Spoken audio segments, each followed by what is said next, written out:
Nice to see you ahead of the New Year's game. I imagine you know the first thing that's going to come up. There's been a lot of noise circling around the football club the last sort of 24 hours about potential takeover. So I guess my question is, have you heard anything? Have you been kept informed by the current owners? It's exciting, isn't it? Listen, at the minute, obviously can't say too much. You'd expect me to say that until there's a statement. So I've just got to concentrate on getting the team ready for Sunday, I believe. Is it Sunday yet? So I've just got to concentrate on getting the boys ready for Sunday. And if there is exciting news this afternoon, then hopefully everyone gets behind it and we get a big crowd in for New Year's Day. And how important will that be for you and the players to have some certainty going into 2023? I think it all helps, doesn't it? I think while there's discontent and people are not together, the players feel that. And what we want is to have a club that's united and going in the right direction. And of course, so next up, the same opponents as you had on Boxing Day, but at Hewish Park, where you've been so impressive. You must be looking forward to getting back out there at home. Yeah, I enjoyed the atmosphere on Boxing Day. It was nice to play in a game that had real atmosphere and you know, there was a lot on it. And yeah, I'm looking forward to the same on New Year's Day. Hopefully it's a really good atmosphere and it's a good game. And a couple of loans after that game will be coming to an end. Jamie Andrews, Ewan Clark, and Andrew Olubor. Have you got any sort of updates on if you're looking to extend those or if they'll be returning to their parent clubs? There's a lot of things moving at the moment, so we're in a bit of limbo at the minute, so we can't really, you know, decide what we're going to do. But obviously we have eyes on that and on lots of other things. And is there an update on Bevan? Because I know he struggled with his ankle ahead of the Boxing Day game. Is he back in training at all? He's back fit. He's trained this week, so I think he just fancied a good Christmas, to be fair to him. No, he's a tough kid, but he's right now. His ankle's fine. He's trained sort of the last 3 sessions, so he'll be ready. And as I say, you're unbeaten at home since you've taken over, and you must take real confidence from that second half performance on Boxing Day that you can go and get all 3 points against Torquay.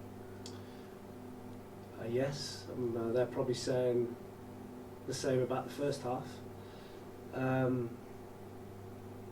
First half puzzled me because we'd worked all week on it and how we were going to play, and it just we didn't follow instruction really. We didn't stick to what we'd done, and it looked a mess, and I had to change it quickly. Probably should have changed it quicker. I wanted to, you know, give people a chance to change it on the pitch, but it didn't happen. So we had to I could have brought anyone off. Just had to pick 2 that, you know, that helped us with the system. So second half we were certainly, just by the fact that we didn't do anything fancy, we just got the ball forward and played on the front foot, and that caused them problems. So more of the same. Is that something you've had to sort of manage this week in training and making sure that everyone's still on the same page? As you say, you could have brought any of them off and made different changes, but you had to sacrifice 2 players, and I guess you still want them, you know, to be hungry for more. Yeah, it's a delicate situation. I think the boys, the squad that came in, and it was a delicate situation, and it's a fine balance between trying to give them too much information about how I want to play, what they can deal with at the moment, and what gives them the best chance of getting a result. So I have to find a formula that gives them that comfort and they're happy with it, and gives them a platform to really get on the front foot, because that's when we're best, I feel. And scored the first goal in 4 games. I imagine that was quite a relief, and creating a lot more chances than that one as well. Yeah, the only disappointment for me obviously was the first half and the amount of chances that we created but we didn't take. But that has been a theme since I've been here. We missed quite a few chances. So, and that's just not labelling that at the forwards. That's That's the whole team, set pieces as well. So, but I think the better and the more better the results are, the confidence comes, and then we start taking those chances. So we'll be okay. And New Year's Day will be your 10th game in charge. How do you assess how it's gone? It's hard to describe the table at the moment because there were a lot of postponements, wasn't there? And sort of stayed in 19th. But are you happy with what you've seen over these last 9 or 10 games? The commitment, the effort, which I always speak about, has been top drawer.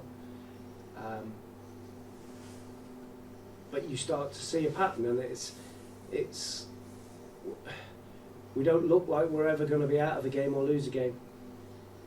But crossing that bridge to actually keep consistently winning is the hardest thing to do, and that you've either got to go and buy all the best players, like Wrexham, Chesterfield, Notts County do, which we can't do at the minute, or we have to hope that we get 1 or 2 right, and our coaching's really good, and we give the players loads of confidence, and they're the ones that fire us on and take the chances that we create.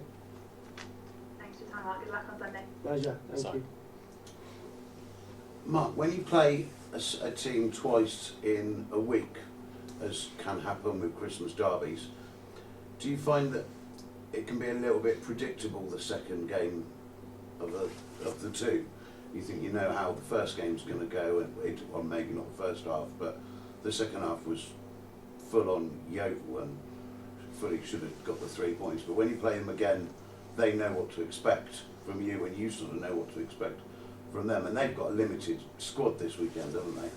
I don't know what they've got. I know they've got a lot of players. They've had a lot of players this year. They've got quite a few injuries. But that's what your squad's about. In terms of, does it become predictable? I think with the level we're at, I think it's more unpredictable than ever. I think anything can happen. I really do. It could be 6-5. It could be 0-0. You just never know. All that I think it's really important that I concentrate on is trying to get my team spot on, or in the best condition we can, with really clear, simple instructions about what they need to do to win the game. I think that's the best way to approach it. Do you think you'll approach Torquay in the similar vein as you approach the second half at Torquay? Well, I think if I didn't, I think I'd get a shed load of abuse. I think I'd be silly if I didn't approach it the same way. There might be some changes in personnel. All I'll say is we need to be on the front foot. We're at home, we have a decent crowd behind us. We need to be on the front foot, and there's no secrets, and I'm not being disparaging about Torquay. They've scored lots of goals, and they've got some really good players going forward, but they've struggled defensively. So we have to try and expose that, and I'm sure they'll be looking at the first half performance from us on Saturday and looking at areas where they can expose our weaknesses, and that's what football management and coaching is. Thank you, Mark. Pleasure. Hi Mark, how you doing? How you doing? Earlier this season, Yeovil were dropping a lot of points from winning positions. Was it pleasing for you they didn't win the game, that you also made sure in the second half you didn't lose it? I think you could see from the second half we were just full on going to try and win it. I wasn't worried. I don't think it really ever entered our head on the side of the staff that let's settle for a point. I think you could see we were trying right until the end to try and get that winning goal. I mean, I feel if we'd have got the 2 extra minutes that we should have got from the referee, their comms broke, so they didn't get the added on time right. There should have been 2 more minutes. They admitted after the game we might have got another chance because Torquay had 9 men. So, but we won't know. But we were still creating chances up until the last minute, and they were still a threat, up until the last minute. And I think that's the kind of game that fans want to see over Boxing Day. Always seems to be rip-roaring atmosphere, and everyone having a good day out, and hopefully New Year's Day's the same. Fingers crossed. And is the goal a bit of an insight into how you want to play the football, kind of back to front, quick tempo, and the pass from Maguire Drew especially was just excellent to come off the defence.